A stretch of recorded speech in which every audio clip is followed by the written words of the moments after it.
Nobel পুরস্কারের স্বপ্নে রীতিমতো বিভোর হয়ে পড়েছেন মার্কিন প্রেসিডেন্ট ডোনাল্ড ট্রাম্প। এরই মধ্যে ইসরায়েল, পাকিস্তান, কম্বোডিয়া সহ বেশ কয়েকটি দেশ যুদ্ধবিরতিতে মধ্যস্থতা করার জন্য ট্রাম্পকে নোবেল পুরস্কারের জন্য মনোনীত করেছে।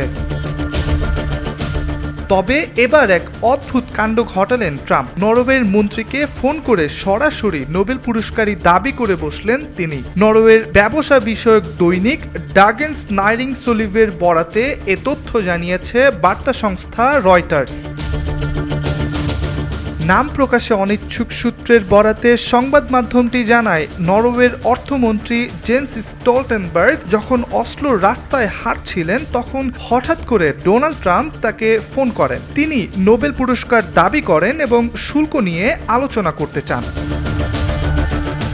ট্রাম্পের ফোনালাপের সময় সেখানে উপস্থিত ছিলেন যুক্তরাষ্ট্রের অর্থমন্ত্রী স্কট বেসেন্ট এবং বাণিজ্য প্রতিনিধি জেমিসন গ্রিয়ার সহ হোয়াইট হাউসের একাধিক কর্মকর্তা। তবে হোয়াইট হাউস, নরওয়ের অর্থ মন্ত্রণালয় ও নরওয়েজিয়ান নোবেল কমিটি মন্তব্যের অনুরোধে তাৎক্ষণিকভাবে সাড়া দেয়নি। প্রধানমন্ত্রী জোনাস স্টোয়ের নরওয়ের সংবাদপত্রকে জানিয়েছেন, তার সঙ্গে ট্রাম্পের ফোনালাপের আগে বাণিজ্য শুল্ক এবং অর্থনৈতিক সহযোগিতা নিয়ে আলোচনা করার জন্য মন্ত্রীর সঙ্গে ওই ফোনালাপটি হয়েছিল।